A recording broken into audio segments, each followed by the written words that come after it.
Hello, good afternoon. Welcome to Toffee TV. Listen, today's show is brought to you in partnership with HelloFresh. HelloFresh have lots of healthy eating options. You can review these through using their app or the link which we've got in the description.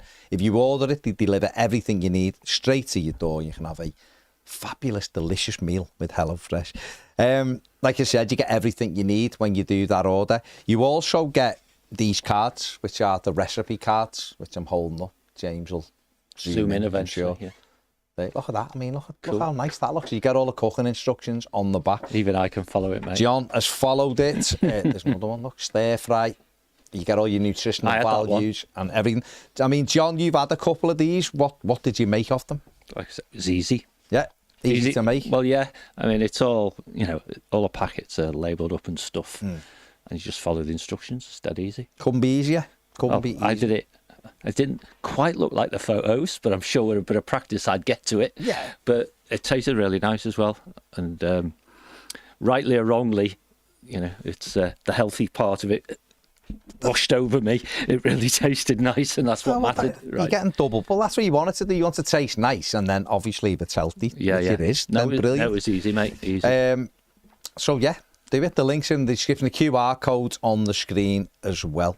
For your first order, if you use the code ToffeeTV50, you get 50% off straight away. And then you also get a 20% discount for the next 2 months. And you also get free desserts as well. Not just for now, but for the next few months. And even life if you carry it on. Free desserts for life if you carry on. So there you go. Click the QR code. Look at the link in the description. It is ToffeeTV50 to get 50% off your HelloFresh order. There's your tea sorted. Good one. Get it sorted and your teas are, you don't have to worry about it or think about it. So there you go. David Moyes has just done his press conference ahead of the Merseyside derby. The big takeaway, I guess, was that Mykolenko's trained. A lot of people, including me, thought he'd missed this with a thigh injury. Yep. The manager said he's done a bit on the grass yesterday, which means he's also probably trained today as well. I'm going to go into it too much there. So he's playing tomorrow then? So that seems positive. Providing there's no sort of reaction to the training. And he's all right, then that's really good news, isn't it? Because obviously he's done all right against. It's exceptional news because he has a good track record, doesn't he, of defending it against challenging right-sided players, be it Saka or Salah himself. But I think we're better off there than having Ashley Young in there, aren't we? Oh, listen, Young's done all right. He's in fact doing quite good, but Mykolenko's part of that defence that's done all right. It's a good unit, isn't it? Yeah. Therefore, you don't want to have to make changes, do you, for the sake of making them, really? And no, it's good to have him back, and hopefully he can have a good game and score the winner. That'd be lovely in their net, not an own goal. Yeah. A Leicester goal again would be Leicester good. volley. Yeah. I mean, what are your thoughts going into it, John? Obviously, it's a hugely difficult game. Liverpool are going to win the league, therefore they're the best team in the country. We haven't got a great record at Anfield, one winning. No, we haven't. Whatever it is, 30 odd years. And none of us really saw it. No. So, how are you feeling this one? Derby's a derby, isn't it? I mean, my missus is bailing out again, like many. Is she? Fair play to her. Like many Blues do. Well, give her a due. She bails out of Villa for the same reason. To her personally, she never sees good results against those two teams. Therefore, she doesn't want to go no more. Which means my great nephew's coming instead, Joshua, and he's looking forward to it, and so am I. And and I think we certainly got no less than we deserved in the derby at Goodison. We often go to their gaff and do all right, and often get draws but not wins. And I think the manager alluded to it. Really, there's less pressure on our players than there might have been, and if we've been in a different points situation, and particularly with the month we've got coming up. So I think we just give it a go and see what happens, which isn't that sort of what Moyes said? Well, it is, isn't it? I mean, I was asked this. I was on the overlap yesterday. I was asked about it, and it's like I don't know whether they want you to go, we're going to win or whatever. We're doomed. But it was like, I'm just like, listen, if Liverpool play to their full potential, they should win. Therefore, because they're the best team in the country. And the same as I'd be saying if Everton were playing, when Everton play Southampton, if Everton play to their best potential, they'll win. You know, and that's if they played to the best potential in the cup final at Wembley, they would have won. But they didn't. I'm not saying they will. I'm saying no, but I mean, all games. If each team history played... will tell you Liverpool will win. Oh, absolutely. History tells you that. With Everton have won 5 times at Anfield. Yeah, no, I agree. So there's very little chance Everton. And they don't lose at home. Full stop. They don't lose. They've lost 1 game all season. There's very little chance Everton win the game. But I agree. But yeah, there's that little chance that Everton win the game. That's why you go, isn't it? And that's it. And that is it. But I'm more just like. You just hit the nail on the head. And Moy sort of alluded to it. There's no pressure. All the pressure's with Liverpool because they have to win. I know they're going to win the league anyway, but for them, they've lost the last 2 games.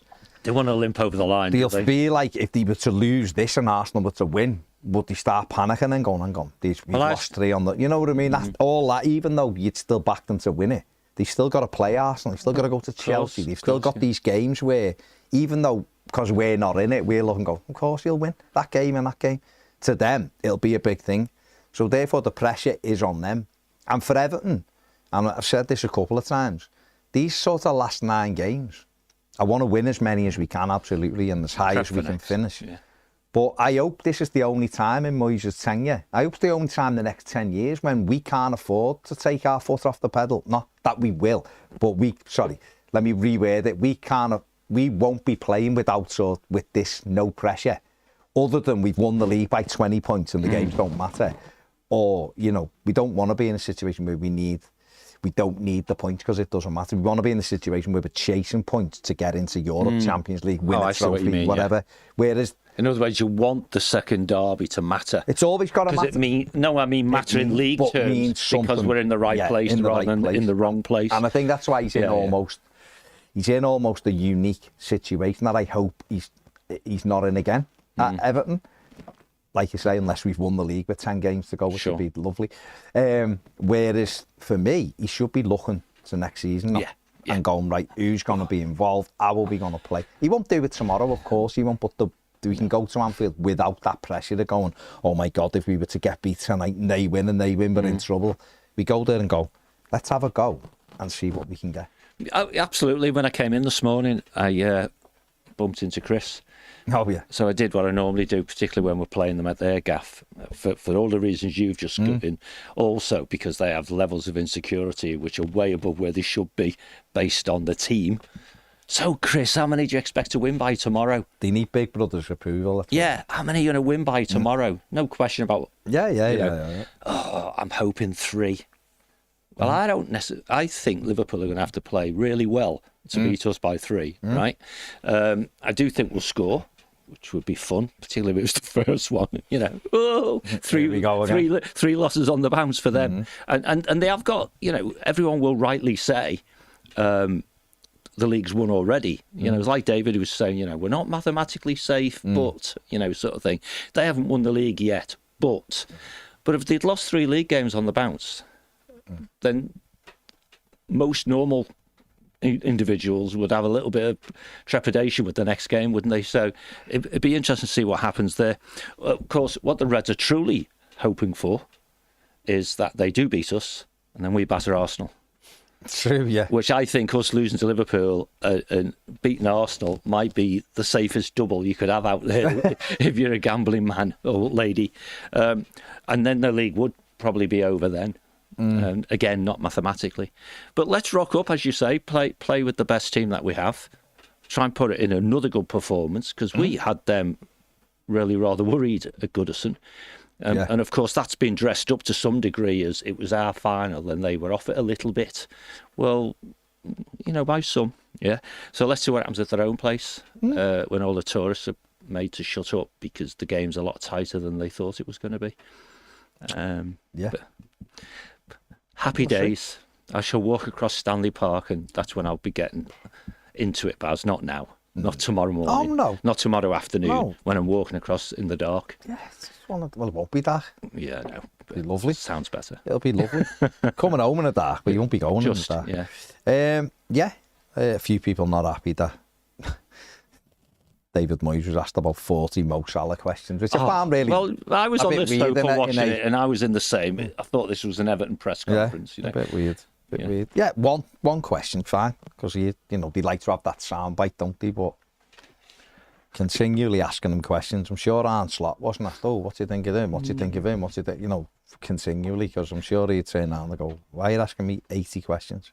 I think the media pack's getting carried away. I mean, I was listening to something the other day on might have been last night on the radio, and it was like, it's not just about whether Salah doesn't sign for Liverpool. He'd be a great loss to the whole of the Premier League and all this sort of stuff. Mm-hmm. So yeah, he's taken on some higher plane, I think. So a bit weird. Did he score? Yeah, he did, didn't he? He normally does, doesn't he, against us? Yeah. Scored and assisted. Yeah. Did nothing else, did he? No, just set a goal. David Moyes says, I hope he has a sim. Like, I don't, David. I hope he doesn't score or assist. And that's the point, isn't it? And that's when you hear the stories about how much he will or won't get paid to stay. They know how valuable he is, and so do we. So, full circle. Thankfully, Mykolenko's playing, who seems to be quite enjoy a tight marking brief, doesn't he? Yeah, he did say Ndiaye and McNeil are back in training, but he didn't sort of hint that. He said Ndiaye's ahead of McNeil, which for me rules McNeil out the next two. That's right. Maybe back for Forest. Yeah.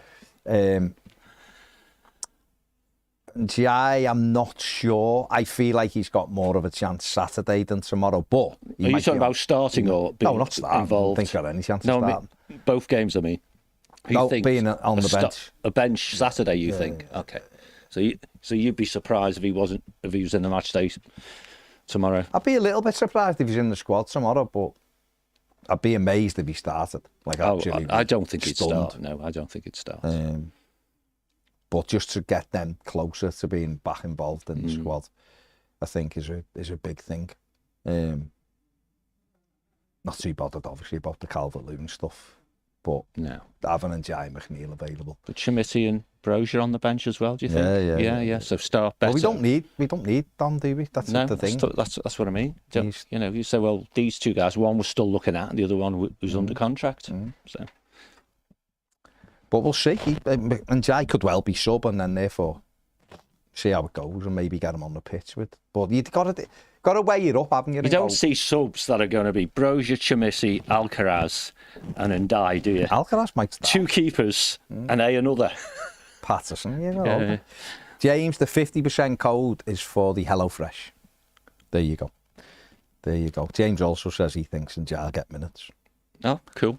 Wouldn't surprise me, by the way. So Sophie says we'll give Ndiaye another week of training and have him back for Arsenal. Well, another couple of days. So it's Arsenal on Saturday. Certainly going back to if you're pragmatic. Mashiri's infamous, expected loss. If you're the manager and you think, I want to put Ndiaye in the team, I think we make a better chance of winning, then it's the home game, isn't it? Yeah, that's the one where it's like back in another few days. Back at Goodison as well. Bit more training, bit more grass time. Yeah. Whatever. And he knows what the outcome of this game is from injuries and stuff. Yeah, that's it. Cool. There we go. We sorted it. And Ndiaye's not starting, and he's probably not going to be on the bench either. Yeah. No, well, he might be on. I'm just saying, me personally, I'd keep him till Saturday. Moyes might want him in the squad. So thing. Daniel says, why do you keep going on about Mykolenko? To say Mykolenko marked him when he got a goal and assist? Because he played very well against him, Daniel. The goal was a reaction saved by Pickford, and he just lashed it in. I don't really think you can blame Mykolenko for that. The first goal was Decore arsing about with the ball. Yeah. Giving it to Liverpool. So he played really well, that's why. If you believe Young should play fine. That's the choice, isn't it, really? Well, that's it, yeah. It's just weird when people obviously don't watch all the games and see that he played really well. Mykolenko in the last one. Salah hardly had a kick. But that's what great players do, isn't it? Hardly have a kick, then they score an assist.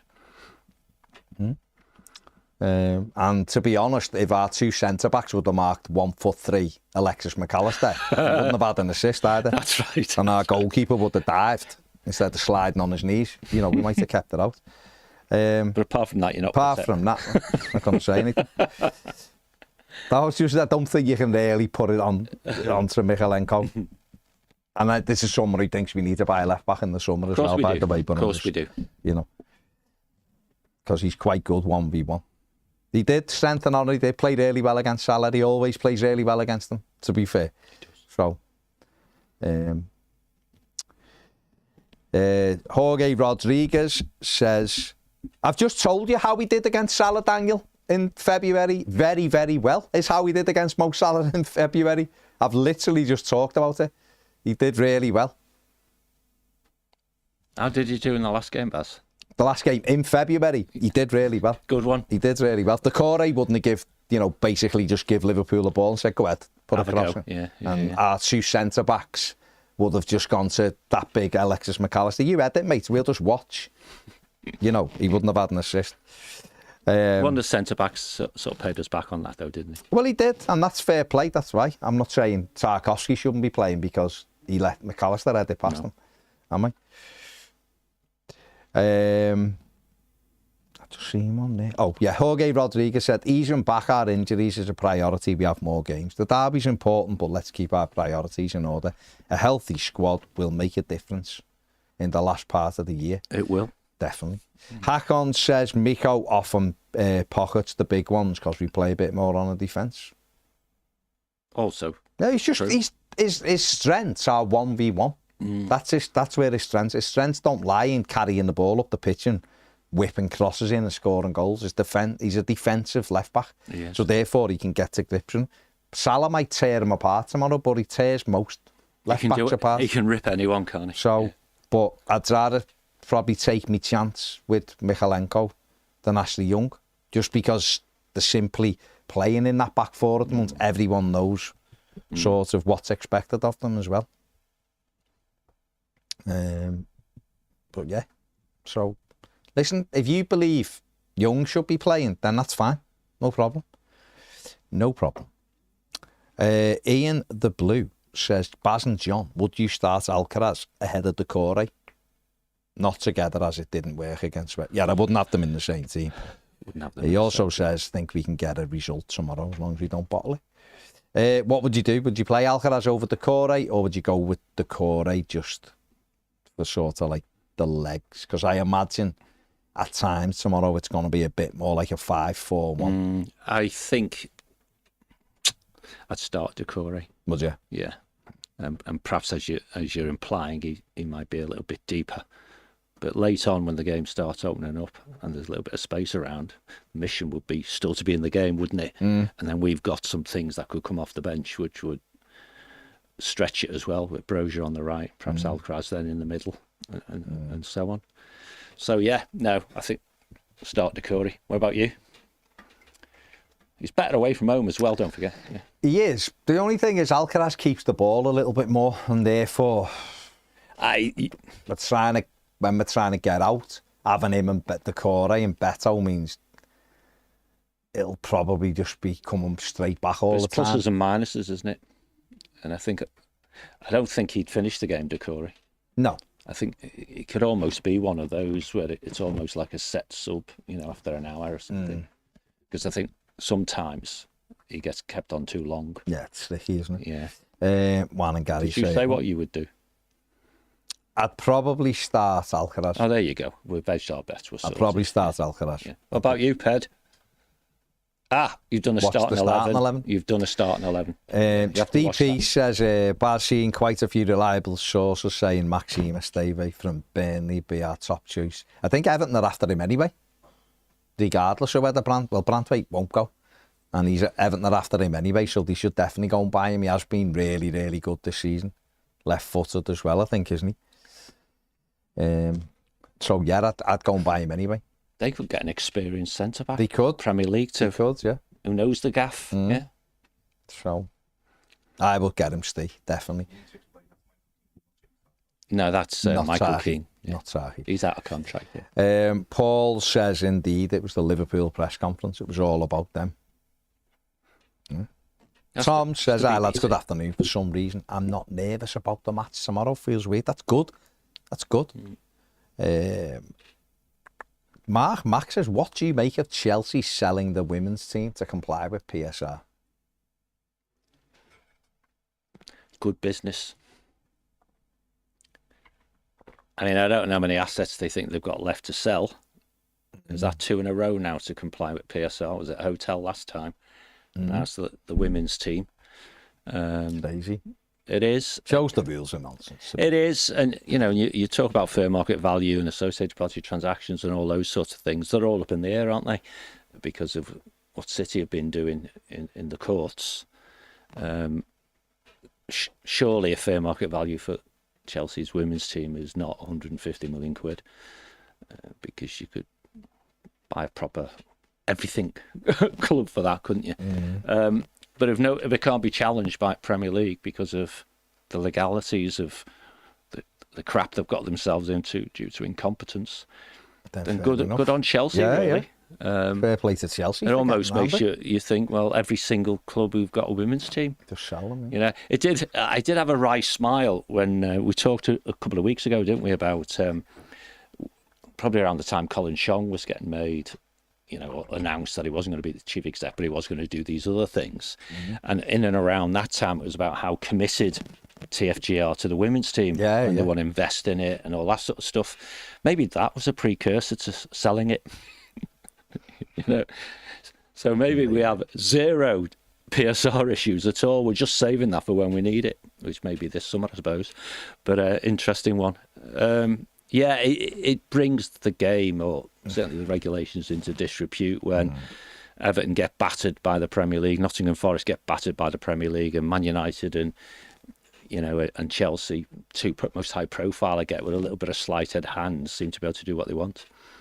Mad, isn't it? But that's life, man. You look at Forest; they made £100 million profit on player trading.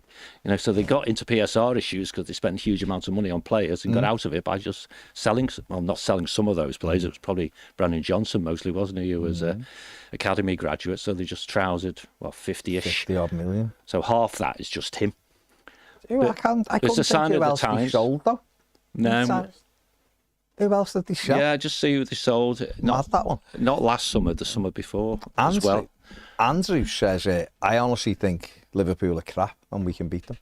Oh, good man. Fair play. Good man. Fair they play. are certainly not, and this isn't intended to be bitter blue stuff, but I think they are the best by far in the division right now. But they've had better teams who've come up against a proper City team, and they've ended up second. So they sold Niakate, the centre half, to Lyon for €31.9 million. Mangala went as well. Yeah, 23. They sold Flach, the or whatever, to Newcastle for 23. So that's up to 120 with Brandon Johnson. Wow. And obviously they caught a cold on some of those in the sense of they weren't fully written down, were they? But you can easily see they got to 100. Wow. Ninth most expensive signing they had is when they loaned Mangala out for 11 million. So it's not like they're bringing loads in. That's crazy. Fair play to them as well. And then they sold him after that. Yeah. Well done. Keith says, "Hi lads, can you tell me why there's an open and closed press conference? Are you lads invited to the closed session, and what does the manager?" Sorry, I'm not laughing at you, mate. I'm laughing at the idea that a football club, or ours in particular, would allow independent fan media to come to press conferences. Well, some will. Some will. Ours won't be that one, but no. Definitely will. Keith, basically the open section is what they stream live. It's for TV, really. And the closed section is the written journalists. Yeah. And they have embargoes, so they'll get some stuff that won't be out till later. Yeah. If it was a Saturday game, they might not even be... Sunday night, there is. It'd be Sunday before they can say it, yeah. So it's print, you have to read. Print media. You have to read that stuff. Because it's still archaic enough to do that. To differentiate, but who knows? Well done, Julia, by the way, bringing her own mic, yeah. Well done, Julia. If only get all your mates to get one as well. Maybe we'll hear all the questions rather than just yours. Just one, yeah. Yeah. Steve Guy says, don't start the core 8. He's an accident waiting to happen. He does a lot of good work. They'll target him into unforced errors around our box. True. Tazul says, hi, who would you start up front out the 3 strikers? And do you think it's harsh on Beto if he's dropped? Yeah, well, who are you going to start? No, Beto's start. You're not going to start Brozier, are you? And you're not going to start Chimity at Anfield in the derby. Don't go full Dyche and just throw Ellis Sims up there on his own in a derby and then go, it wasn't very good, was he? when we just had him up there and they kicked it as high as it go and left him to Mark Van Dijk. Think about it. Of course you start Beto.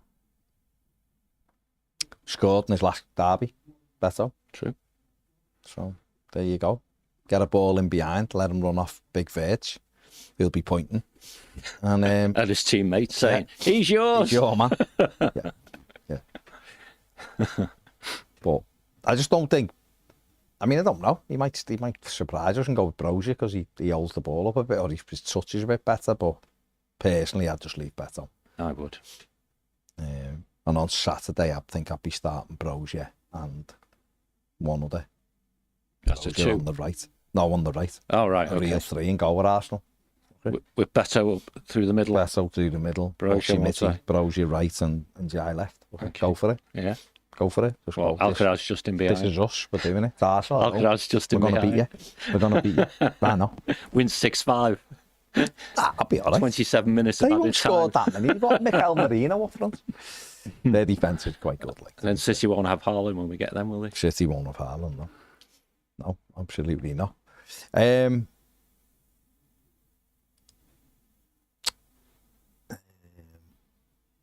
Transport for London, I've no idea what you're going on about. But you can go and watch other channels if you want, mate. This is free. You can come here and watch it or not. No, there's a difference between snap. Did I snap someone's head off for saying Michael? 3 times said the same thing about Michalenko. So he said about Michalenko, so I responded. So he said about Michalenko, so I responded. So he said about Michalenko, so I responded. So, but if you don't like it, there's other channels. There's a few out there. Go and watch that. Dead easy. No one's snapping. You'll know when I snap your head off, mate. But there was no snapping on. Someone's head off now. This is when people... Low-level response. No. When people make these ridiculous statements, then you can't let it... You either let it slide, which you probably should have done. About Michalenko? No, about like having a go saying I'd done this to somebody else. James, this is terrible, isn't it? It's, you know, 2 days in a row. I had about 14 messages yesterday. Two days in a row. I haven't bothered to go back. And to be fair, he starts by slagging you off. So you're not going to ban him, are you? There you go. Do it. You're not going to ban him. I'm not going to ban him. No, I've got no. Right. Well, so you're a softer soul than. There's a difference in snapping. I'm just saying when people say like, "Why are you going on about Michalenko?" I want to know why he's called Transport for London. I don't know, unless he might be a transport. He might be the transport secretary. Might be the transport secretary. Who knows? A few people asking about obviously yesterday. Was it yesterday? Everton's numbers come out. Oh yeah, numbers they did. Came out. Yeah. PSR obviously is fine. The Premier League confirmed that with all the clubs in January, so that isn't really an issue. But Everton's losses were 53.2 million. Yep. Which some people have still, and it is easy to do. You just naturally think of it now and go, oh my God! But this is the year that ended June 30th, 24, isn't it? So it's like nearly like 9 months ago, whatever. Yeah. So just on those numbers, were you worried by that? Was it more than you thought? Like, how did you sort of? Because I mean, we've had this discussion for months because you really should have seen them in December because that's when the Premier League happened. Yeah. I think because the mechanics of it all under the covers, until even if you read the accounts as published, you know, the whole thing off Company's House, or if you're, a member, you got an email from the club, so to speak. You've still got to guess if you're trying to get to a PSR number, which is the number of people are really worried about. Yeah. But if you take a simplistic view, we've just lost 53-ish, whatever it was. Last year was it 89-ish, and the year before it was 44-ish, 45-ish. So add them up in your head, and you're probably not far short of a few hundred million. Right? Yeah. So a few 100 million of losses in the last 3 years, but we're totally clean on PSR. Yeah. Which means that when you convert those statutory losses into PSR numbers, just at that level, then it's about half, So if those people who were looking at it going, oh my God, 50 odd million, where are we on PSR? Well, maybe it's only 20-ish in PSR terms. I think the underlying things in the account, sorry to answer your question, I think they're probably in and around where I thought, right? Okay. I was hopeful that over the last 5, 6, 7 years, this would have been the smallest loss. But then again, we did dismiss a manager in previous years, but not in the year that this counts, because of course, something quite rare over the years is that for the first time in many a year, we've had a full year's accounts without a change of manager. But of course, this financial year we're in now, we have dismissed a manager and stuff. So I was hopeful that it might have been the lowest statutory loss for almost in the Mashiri times, really. But we didn't quite make that, because the lowest is that 45-ish. That was the Richarlison selling. Yeah, Richarlison things like that. I think, wasn't it? But what I did do, and I think my notebook's around here somewhere, over the last 6 years, got bored after that, so I only went back about 6 years. This is the lowest, if you like, if you took out the player trading. Right. I know we've sold lots of players, but if you took out the player trade and said, okay, well, basically by adding the player trade into the losses and saying if we'd not sold those players, then what the number would have been. It's been declining year upon year upon year, right? Okay. So the non-player trading loss this year is lowest that's been in those 6 years, which is a good sign. Our cash, cash at hand sort of thing is it more than doubled? I think it's more than doubled. It's still not a huge number. Yeah. But anyway, the metrics are in the right direction. The auditors have been happy to describe the business as a going concern, which it hasn't done for a couple of years. So basically, this is the last year of flaky numbers. And even so, there's room for optimism under the covers when you look at how these numbers have been gotten to. Yeah. So not too distressed at all. Okay. If Premier League football clubs all published a PSR number as well, it could make all of us all happier. Yeah. I listened to you on that third-party podcast you were helping someone out with earlier on, and you were talking about, squad ratios coming in and all that sort of stuff, and Premier League are ducking and diving with that, aren't they? Should be in for this forthcoming season, and now it's not. A bit like a bloody chip in a ball. Everyone else can do it and they can't, right? So change always brings about vagaries, really, I suppose. But I think we're in a good place, mate. The leap that some people have made of, oh my goodness, these numbers are rubbish, we're not going to buy any players, is not quite it. Yeah. So I've chucked a poll out there to see what people think about how many players we will get in the summer who are not already here. Right. Because clearly some of those out of contracts might get an extension, or even a Duke might say, you know what, after all, I'll stay here for half money. Don't think so. But others might moderate or whatever. No, it's fine, I think. I think it is an indictment of how crap we were run before. But then any of the 30-odd thousand people who've been inside the new stadium knows where much of that money went. But that's not, because if we're really truly objective about it, the first couple, maybe 3 years max under Mashiri, we're just chucking money at the wall and suffering the consequences for many years afterwards, weren't we? But since then, through necessity, belt's been tightened, costs has been taken out of the business in non-footballing terms. We've ended up selling talented players because we had to.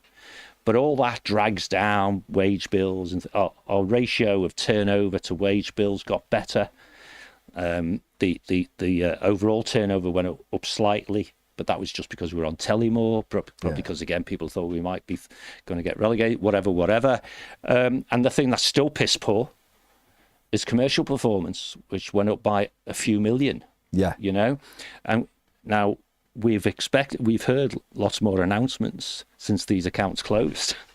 We have. So I don't know if there's some smart ass out there, whether it's Paul or Citizens of Suburbia or somebody like that, who's going to work the numbers into the new stadium with, the increase in income from bigger crowds and higher price, all that sort of stuff, what the turnover will be when we find out this time next year.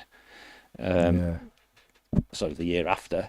But be interesting to see. But clearly we're going to go above 250 million, I would think, in turnover terms. And therefore, if we bold but wise in this summer, where we strengthen the team, I think Moyes has got his head screwed on in the right way. He's been talking in the media, hasn't he, about replicating what he did at West Ham, which has fundamentally avoided relegation, and the following season got into Europe. Yeah. And some people might be thinking that's pie in the sky. And I really do think we as Blues almost need to try and forget the recent past and not allow ourselves to talk ourselves down I mean, it might have been Sophie actually, who said, you know, people are saying after the results come out, we should be aiming for 17th next year then.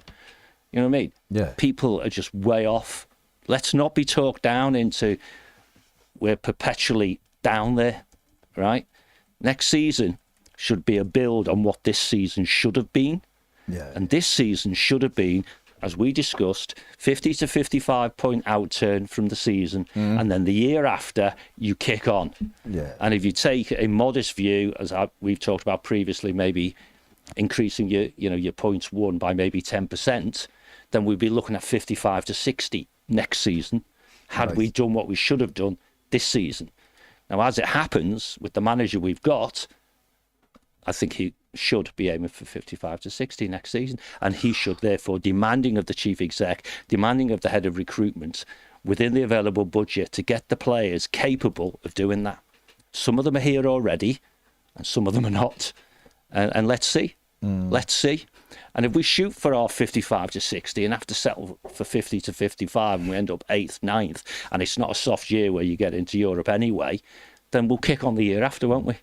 Well, that's the hope, is that you build each year, isn't it? Yeah, absolutely. It is good. I think it's difficult because it's the year behind, so you do sort of go, well, where does that leave us then? Because let's be honest, all we're really bothered about is buying players, aren't we? Having the room to be able to buy players. Again, it's never going to happen, but it's a pity you don't know the PSR number. The club know them, obviously, for this year, because obviously, I think a few people. You can get very close, and you know. But it's how would you work it out, like where we are now? Because David Moyes just said a couple of times, and no one can really seem to understand what he means. He's like, you were almost there now with PSR, but we've got one built. It was like, well, it was a bit random that couple of weeks. That was a bit mad, wasn't it? A couple of weeks ago, yeah. You sort of go, well, what do you mean then? We're almost able to a bill or whatever, because no one seems to know. See, what you can do, Baz, and people do this, is you can extract, if you can, all the playing side stuff, which is fundamentally and they're itemised in the accounts, right? So things like amortisation of players' registrations, the wage bill, which is typically, players are bundled together with managers and coaches and stuff, but you can extract some of that, and then you can see the underlying cost of running the business. And that underlying cost has had a lot of self-selection of people leaving through choice because fearful for their jobs, they've got to go somewhere else. And we've cut back on certain things and so on and so forth.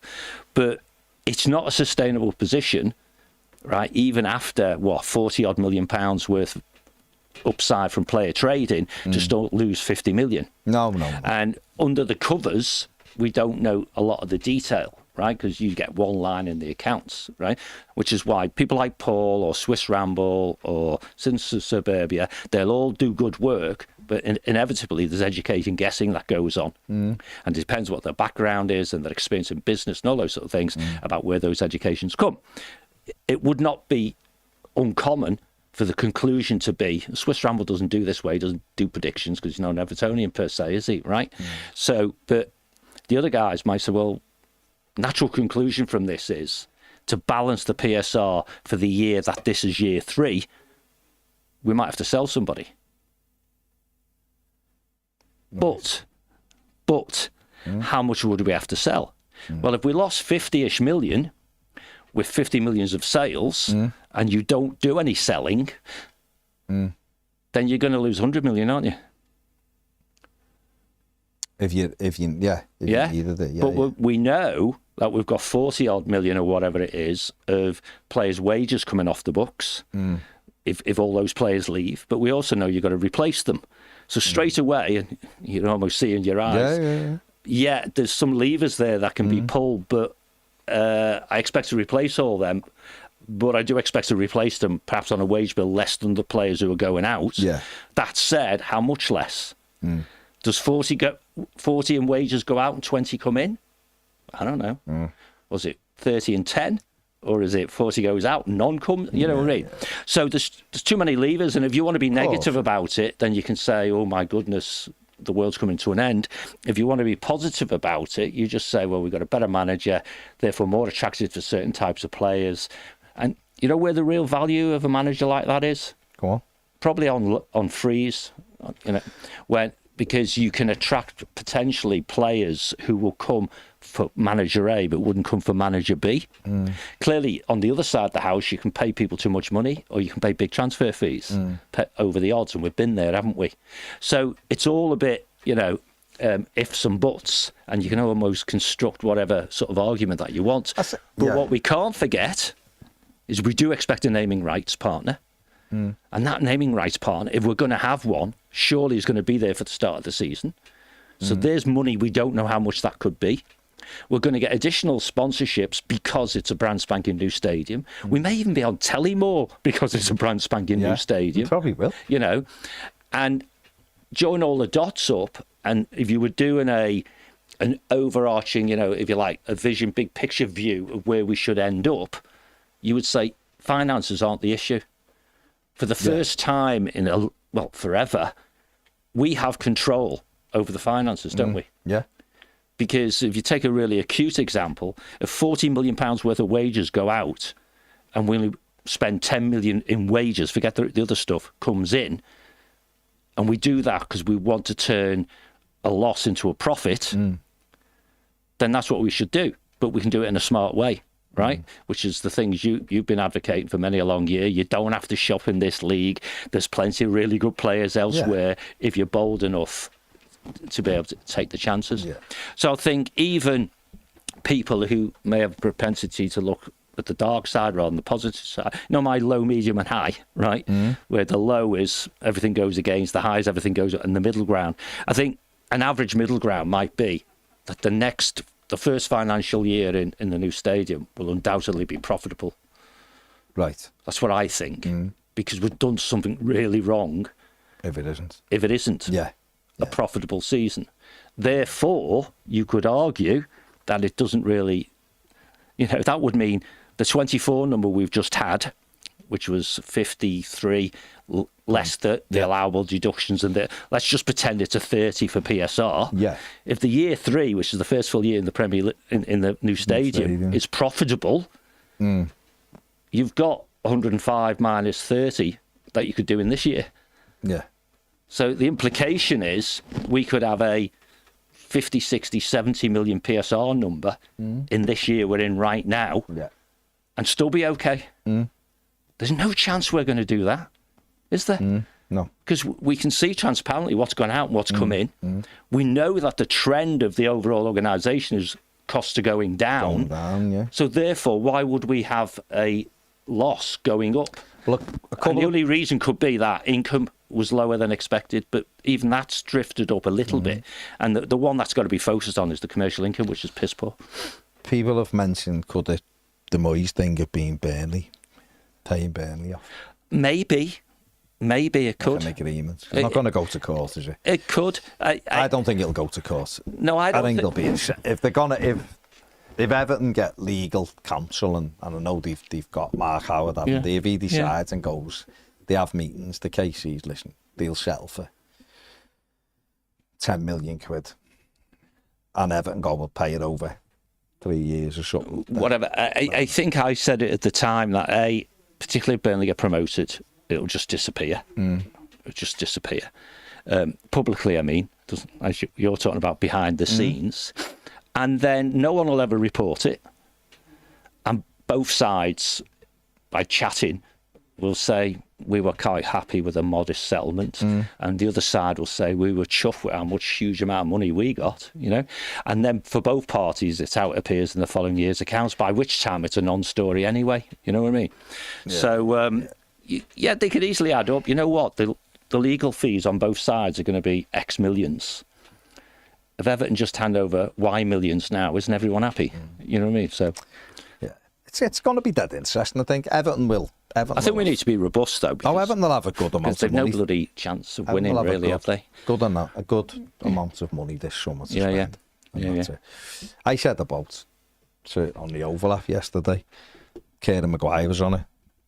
All right. So I asked. He was obviously just mentioned it. So I said, well, if this thing happens with Burnley and then Man City get found guilty, then have Everton got a case to, because City, and he said yes, did he? Yeah, Absolutely, yeah. because City stopped Everton getting in the Champions League in 2014. They've been doing this for 12 years apparently, these things, or longer. Stopped us getting in the Champions League in 2014. Stopped us getting to a League Cup final in 2016. Stopped us getting to FA Cup semi-finals because they've knocked us out the FA Cup a few times. Yeah, yeah. Then you get all the nonsense of Liverpool going, well, hang on, you stopped us winning the league, and then teams going, well, you stopped us getting in the Champions. And all of a sudden, it just blows everything wide open. And he's saying, well, there could be lawsuits everywhere now. Of course there could, yeah. So Burnley really should have been shouted down by everybody because it's destabilising the whole thing. Do you know what I mean? But we'll see. We'll see anyway. We just need to know what's happened to City, don't we? I mean, what do we think with City? I know it's Everton, we will get back on Everton, but, you know, Pep said they knew in March, they'd know in March, and it's April. Still haven't heard anything. Yeah.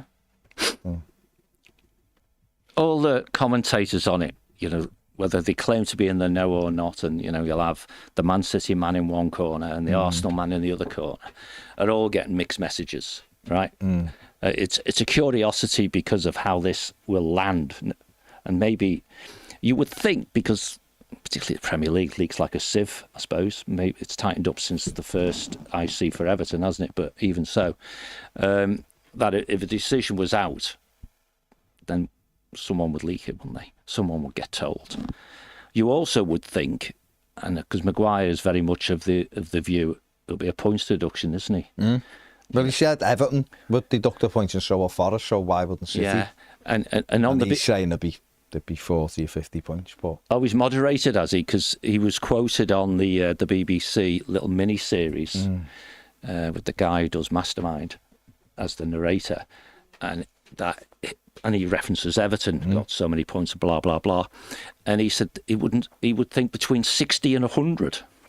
Well, I suppose, and now he's 40 well, no, to 50. I think he was just saying you're throwing noughts on what Everton and yeah, that's a fair view, isn't and Forest. Well, Forest got 4. Yeah. So it'll be 40. All right. So maybe he's saying between 40 and 80 if it's found guilty, but I don't know. But again, the precedent set for both Everton and Nottingham Forest was your points are deducted immediately you're found guilty, and if you appeal, they stay deducted. Now, this Premier League's bottle's going to go, isn't it? They're not going to, if say it was a points deduction, I mean, the longer it goes in the season, the longer they know how many points that they can deduct, and City don't get relegated. Clearly, with 100, they would. At 60, they still would, wouldn't they? Yeah, but if it was like 30 or something, they wouldn't. So, it's a difficult one. I can't see them. The people who are compelling, who have read every bloody document. And I don't think it's going to be applied this season now anyway, I think. Oh, well, if the judgment comes out, then it has to be. Otherwise, they'll get accusations again, won't they, of, well, one rule for one and a different rule for another. You know, if they got 60 points deducted now, they'd be minus 12. So on that basis, they'd be 40 points. So they're going down. So 60 would definitely send them down. Right now. Mad. Just needs to be done. I don't think I can't see it happening, but... Which bit? Them getting... Because they just appeal. Yeah, but take the punishment while they're appealing. I don't know. That's where I'm going with. The Premier League don't want to apply a punishment which literally would have them relegated, but subject to appeal. Yeah. So... Because then City could drag this like the way through the summer. Yeah, that's what I mean. And keep going in August and saying, you're like, hang on, the Premier, if they win, they're back in the Premier League. Well, the Premier League can't start because City, and what about, it's just nonsense. It is. It's not that. You go back to join that up with Chelsea, right? Well, I don't know what's happened there. They've just been able to do whatever they want. Yeah, but the 20 Premier League members, when they did the hotel thing, said, we voted on closing this, call it a loophole. And they voted against closing the loophole, so Chelsea have done it again. But the other thing I don't understand though is, what I'm saying is I don't understand the thing with Chelsea that UEFA found them guilty and they paid the fine. I'm still investigating that one. I know, but what I'm saying is that isn't even like someone. That's not even like someone accusing them. And I know that Chelsea owned up, but that's easy, isn't it? They didn't own up. They went to the authorities. They went, oh, look what's been going on. Look, but they still what the old had owners did. all the benefits of all of that. Yeah. And the Premier League have just gone, just put that over there. Yeah. Just put some, put something on top of it. Like a file that you don't want to look at. Put stuff on top of it. And yet, whereas Everton got hammered for building a stadium and got punished for it, and Forest got punished for buying places to try and stay up, Chelsea dominated trophies, won leagues and won Champions Leagues and stuff, which doing similar things illegal, which is what UEFA found them to be illegal. Hence why they've had to pay a thingy. And the Premier League have just gone, oh, whatever. That's what I find mad. So I wrote. That's what I found mad. The Substack on the Chelsea thing. Yeah. And it was published on the 17th of August, 2023. And the time when Todd and his mates got hold of Chelsea and fessed up that look what we found was May 2022. So it's pretty much nearly 3 years since the Premier League were told, hey lads, we found something under the covers here. And within months, UEFA said, thank you very much for telling us you're good boys. We have a bit of a statute of limitations on it, therefore this is the punishment. Meanwhile, Masters and his mates, still investigate.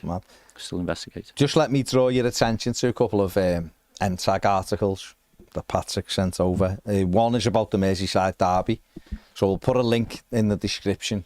But go and give them a read. One's about the Merseyside derby, so it's an American journalist who has been to Goodison and been to Is that the Cathedral series? Don't know. Yeah, I think it's a Merseyside derby across the park. It's called this one. I honestly don't know. If it's anything to do with the Cathedral series, they're very, very good. So well, I don't know. It doesn't say that here, but the link is there. That's the first one. And the second one is, which is Patrick's one, called the Football Weekend.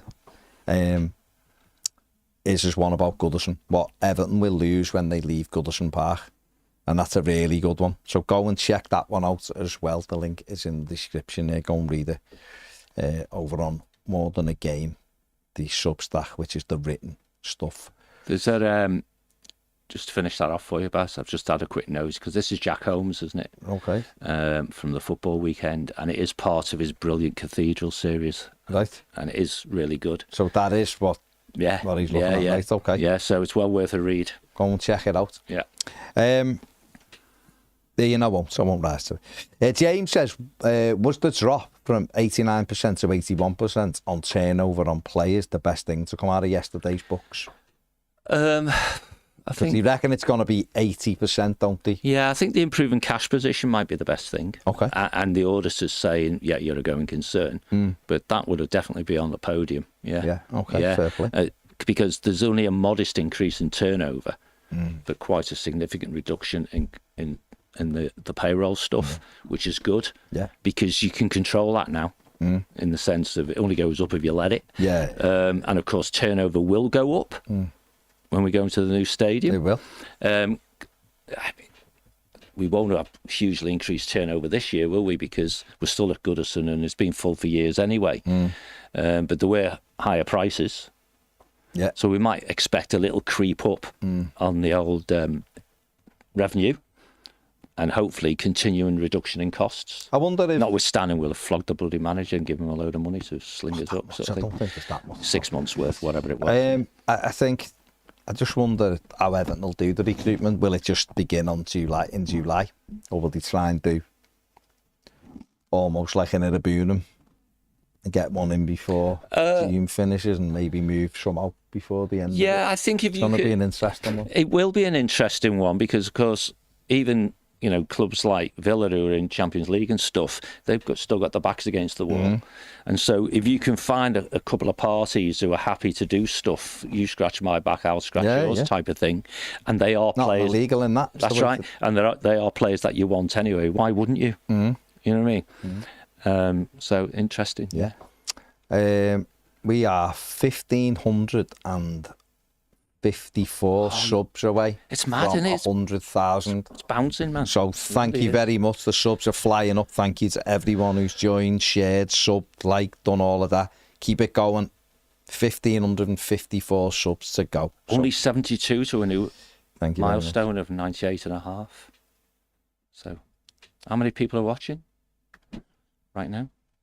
Do we know? There is 796. Okay. James, you should have left that. Salford Red, because I would have addressed it. I don't understand that when I've literally spoke to 4 other people, but It just felt unnecessary. no, but I know. But listen, Are you a censor? very happy at home. I don't know who you are. Are you happy at home? Moderator. I don't know.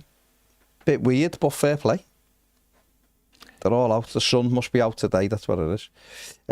Gavin says Chelsea using separate accounts to pay agents and sign and play. That's all out there, though. That's what we're saying. There's nothing like sort of hidden in that. That is out there. UEFA have sort of accepted that and took a fine, didn't he, because of what was going on. Weren't they paying managers from 3 different places as well? And City have done that, haven't they, with Mancini? Apparently, that's one of the things levelled at the Mancini was getting paid from 2 different companies. But again, if you do the creativity side of it, and I can't remember the exact numbers, but let's say Mancini was getting 10 million off City, right? Or City Group. 5 million was for managing a football team in the Premier League. The other 5 million was doing a couple of 20-minute sessions in the Middle East somewhere, you know? So it's that sort. But if you have regulations which are a bit iffy, a bit vague, a bit open to interpretation, every competitive environment on this planet will seek to find a way through it. Yeah. I mean, I know you don't watch it, but Formula One's brilliant, right? Because no matter what they do with the regulations, a very, very smart engineer finds a way around them. Yeah. And then that's what they're there and for, then the aren't they? smart engineers who didn't find it tell their principals who complain, and actually they then object, not because they don't think it's legit, because we don't want them to have the advantage, right? So that's fertile, that's good. But let's have the innovation in, you know, letting everyone in for free, not innovation in forensic accountants and lawyers, you know, making big earnings and stuff and livings out of arguing about it. Hakon's gifted 10 Everton memberships. So Wow. Well done, Hakon. Nice lad. How does that work? Become YouTube members. I don't know if it selects them the first time. I don't know how it actually works when it selects it, but he's gifted 10. Oh, okay. Chicken Lip says, off subject, lads, did you see Moyes' interview with Donovan and Tim Howard? Brilliant, how much he spent. I haven't seen, I've seen it obviously pop up, clips, but I haven't actually watched it, to be honest with you. But yeah, that's good. Remember that when Alan Pardew was getting paid from Newcastle for like 8 years or something? He was paying him every year. Weren't they paying like 4 managers at one stage or 3? Mind you, I think we were doing. We had a couple on the thing. Few people not happy with the mics today. Have you been listening to it, James? A few people saying it's not a. Yours is always dead close, so. I know. It's because they're not blue. James says, that's just. James, who's a YouTube member, says I could see City getting just the right amount today that'd keep them in the league this season. I mean, no Premier League. No Premier League. No Champions League for them next season. Yeah, and all that prize money lost as well. Instead of getting, it's an interesting one. Instead of getting whatever it would be, tens of millions for being in the top 4, they ended up finishing 17th. Yeah, and then a squad reduction. And what else? Do you honestly believe they'll get hammered for it? I really don't know, and I think nobody knows. Cutting in and out, James, apparently. Oh, that makes it weird. Some stage Yeah, a bit strange.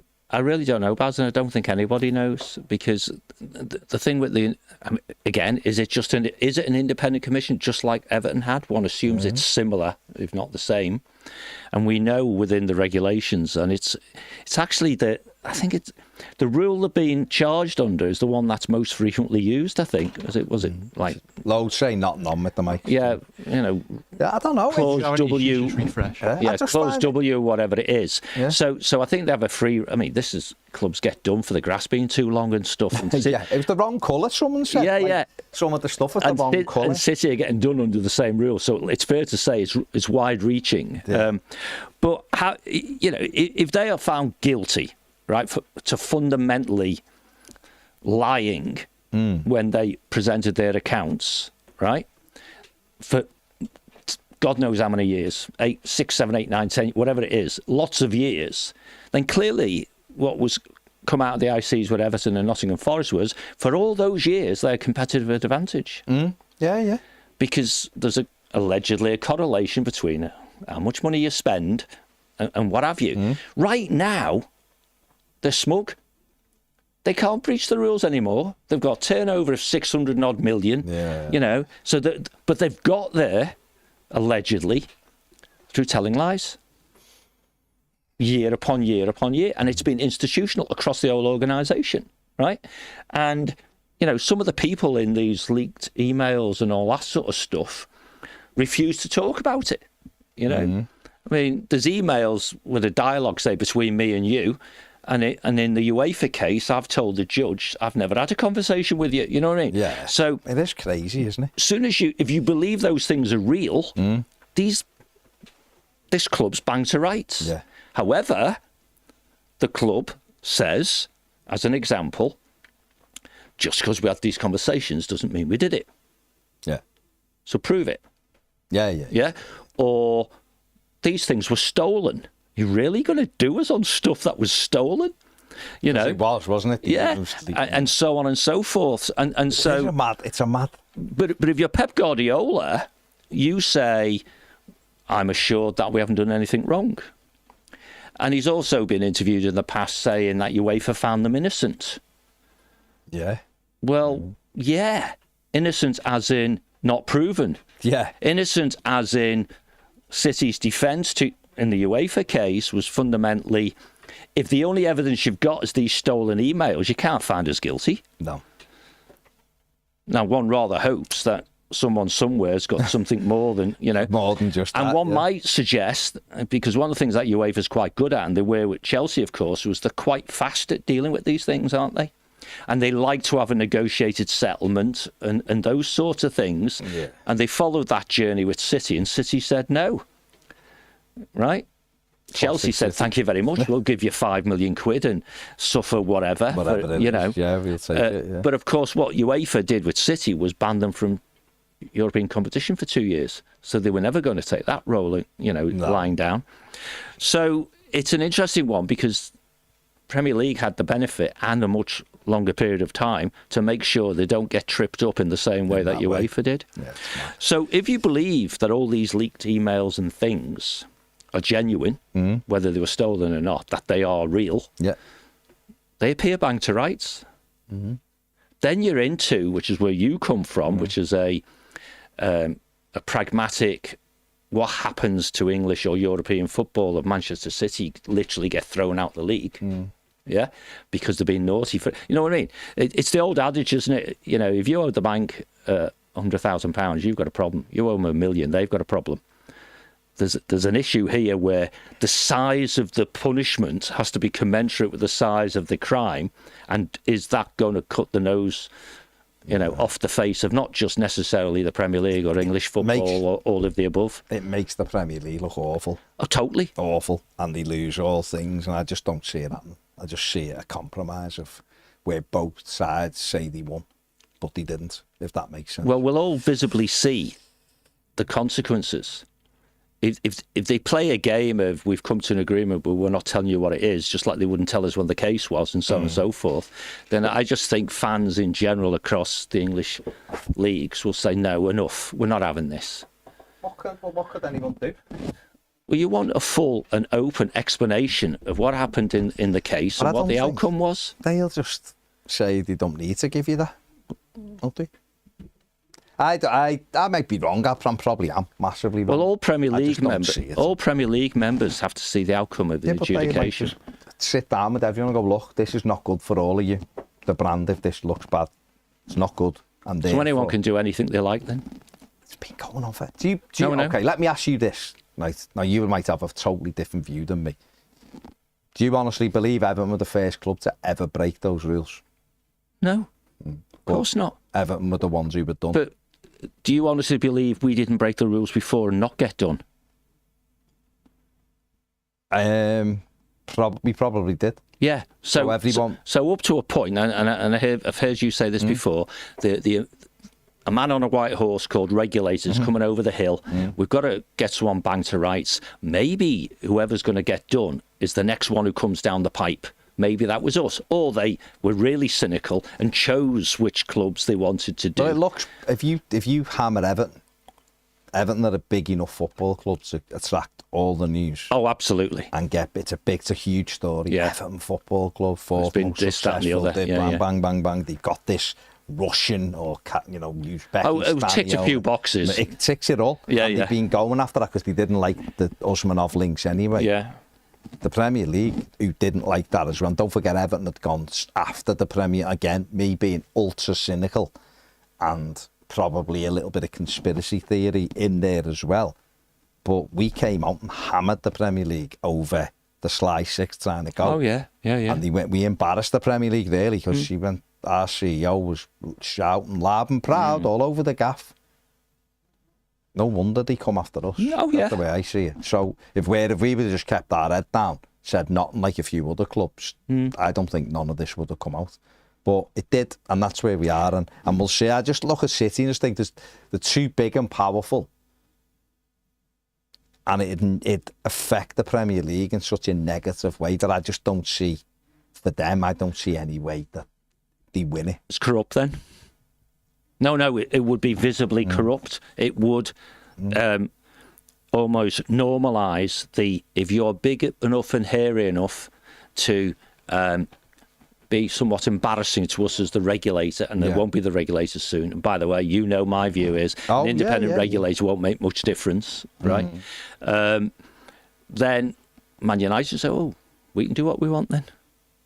Chelsea have been doing what they want. Hang on, United. City, that's why I picked them. So United's owner said they lost 400 million over 3 years. Yeah. And didn't break PSR because they got more relief and got this. So a lot of people more educated than me on this stuff are going, he's just openly admitted they broke PSR rules, so why haven't they been done? No, he admitted... No, this is what they're saying. This is not me. This is not me. He admitted they had huge losses, and sometimes he's either very smart or very naive when he talks publicly. Anyway. And of course, what United did was, being the biggest and the hairiest with regards to commercial income, saw it all fall off a cliff. And I'm sure... I shouldn't say that because I haven't seen it all. It would seem most likely to me, if you picked Everton, who previously had been the biggest claimer for COVID, and you paralleled them and Manchester United, because these sanity checks will have happened in case there's a challenge, and they just share it and say, look, it's just so happens that United are so much bigger that when the claim comes out, it's up here. But it's the same. It's the same with Arsenal and Tottenham. Just got loans. Yeah. And then just went, sorry, I'll just accept that then. Government loans. Have given them that much loan, so it doesn't account. Well, hang on, how does that work then? I'll pay it back at some point. I just think... It's all a bit... I just think it's all mad. And that's why I'm probably wrong. Well, you might but be I just right, look at City and just think it'd be... If I'm in charge of the Premier League, I'm probably looking going, don't really want to find these guilty because it makes us look even worse. Well, you don't want to find them guilty. It destroys the brand. Yeah, really. Okay. People will go, well, hang on, they've been cheating for years and you've let it on, and I don't think it helps anyone. So therefore, I just think they'll go. Yeah, but if they do the turn a blind eye thing, then you might as well say, well, we need to make sure that City always finish in the top four because that's good for our brand. So we can't have any of these football clubs beating them. That's not allowed. About United. Scudamore is on TV saying it. I know. We have to have them back in the top four next season. They then got 15 penalties the following season to get back in the top four. So if you really want to step back and go and take all of me thing of like going, oh no, don't be silly. If you step back, you look at it and go, this is wrestling by any other name. They just dictate. He said we always got to aim to have someone different winning the league once every 6 years. Mate, should be competition. But you just go and play and the best one wins. Well, it isn't done like that. That's why VAR's now fixing's the wrong word. Like VAR is intervening probably when it shouldn't and looking for things that aren't really there. There's just so many. If you really wanted to step back and go, how can you say this game's pure when there's this, and it just goes on and on and on and on and on. Here's a question for you. People rushing takeovers through and then resign before we're open for business again. Yeah. Because we weren't allowed Middle Eastern. There's just so much. Here's a question. That's why you go. Here's a question for you. How long do the TV deals last? 3, isn't it? Every 3 years, is it? And when's the next one due? Next year, is it? I don't know. I don't know when it is. Is it next year? I think so. We could check. Perhaps we will check, Baz. Because do you want to blow Man City up right now? Just as a pen is hovering over a record-breaking, particularly for an overseas deal. Yes, that's what I mean. There's just again. Listen. Well, that's the hole you get yourself into. And because this has gone on, and there's been very little about it and stuff out there, we will have these conversations because everyone's showing. I'm in a room yesterday with lots of different fans going, yeah, but do you really actually believe that anything's going to happen to them? And most people are just like, no. That's a lack of trust in, which is why we want. That's what I'm saying, and it's not. That's what I'm saying. It's not just me with my view. I'm just looking and thinking, there's just a lot of other repercussions that it isn't the case. You're just going, you're done. We're doing you 60 points because you've done this. It's everything that flows from it. Hammer and Everton and Forest was just like, these have broke the rules because they've done this. So we're whacking them at this point. And we know we'll knock them down on appeal a little bit, but they still have to take the punishment and they'll deal with it. But it's only Everton and Forest. This is bigger because these have won stuff, and then it calls into question trophies they've won, and then is it going to be a game then where you're going after City, or do you shoot the Premier League? You let it run. Yeah, they've done it, but you're supposed to uphold the law, and you didn't. Why didn't you do it? Oh, well, we didn't. No, well, hang on. So some kid can just log into Build and get Build and go, oh, well, we've got all these emails. What's going on there? So I just think it's all a little bit mad, and therefore I look and just go, wouldn't surprise me if it just goes away. There'll be something come out of it, but it'll all be, maybe a transfer ban for the year. I just don't. Or squad, you can only have 20 players next season, Pep, you naughty, but do you know what I mean? I might be massively wrong. No, I think the issue here is, and perhaps it's part of the debate that you're having, this isn't great for the Premier League and all that jazz. Don't prosecute them then. Yeah. No, but I think because once you've started the process, and we saw them lose control of the process when Everton got totally and utterly shafted by the hanging judge, that is Mr. Phillips, and that got moderated, but it was still more punitive than Nottingham Forest got, as they learned that this is a bit silly, lads, And you hear Kieran Maguire saying, well, if Everton got that, they should get, and so on. So you've got some benchmarking going on. Yeah. But the world of football, and I mean the world of football, expect to see an outcome. And if you take it at a very simplistic level, forget the fact there's 100 charges when in reality there's probably 2 or 3 or 4. And they've said they're going to 100 of them you can throw in a bin. Yeah, exactly. Natural independence. Yeah, exactly. They're not real. But when you get to the ones that really matter, right? Innocent or guilty. That's the first thing. Innocent or guilty. Yeah. Right? And if you're found guilty, the judge has to determine what's an appropriate punishment for the crime. Yeah. And at that point, a KC or a sitting judge, a former judge, current judge, whatever they are, will do what they think is right at the time. They're not going to say, well, this isn't good for the Premier League brand value, are they? Yeah. So again, I'm probably wrong. No. The sad bit is you might be right because they're all wets who haven't thought it through, who've gone into a little pursuit, and then the other party has said, don't mess with me. And they're playing clean, dirty, whatever, we're going to win type of attitude. But ultimately, guilty or innocent, right? Now, if it's guilty, in some respects, a lot of what you just said about Premier League, what have you been up to? They've won the league 4 times while you've been investigating this, blah, blah, blah, blah. So, well, the means justify the end. We had to get the case right. We won. The Premier League lose, wasting tens and tens of millions of pounds in years. And all of our clubs have got to pay that bill, by the way. Yeah, exactly. And years upon years of investigating, of putting a cast on top of a great football team for all those years, not to be able to win the case.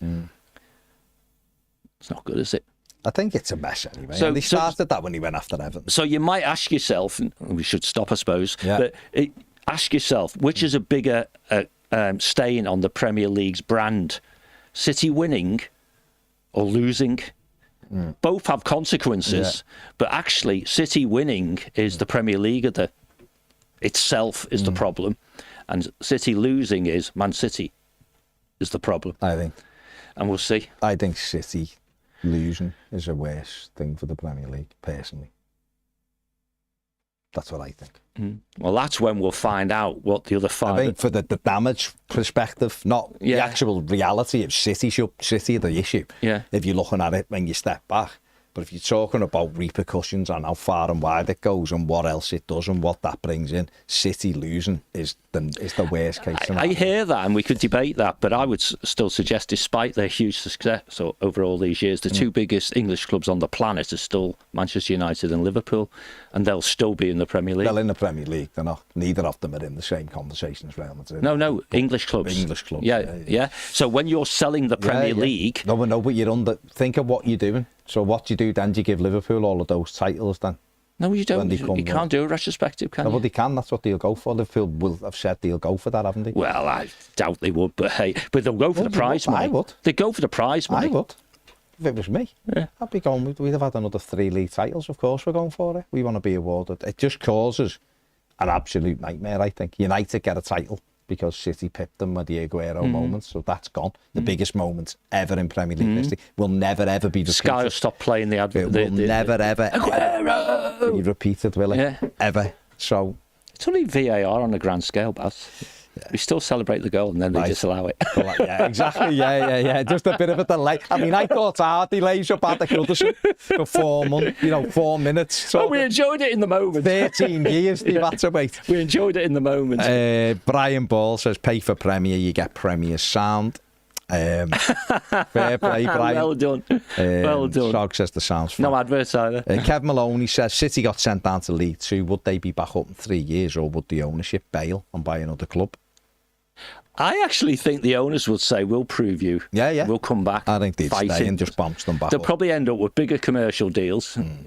Can a team go through a football league division winning every single game? They just create more. All the top players would stay. Haaland, they got 150 goals in League One or whatever. Tom Newton says, don't know anything about Nick Hammond, but Leeds fans are devastated he's leaving. Apparently they haven't made one bad signing since he's been there, and he has his own database for players.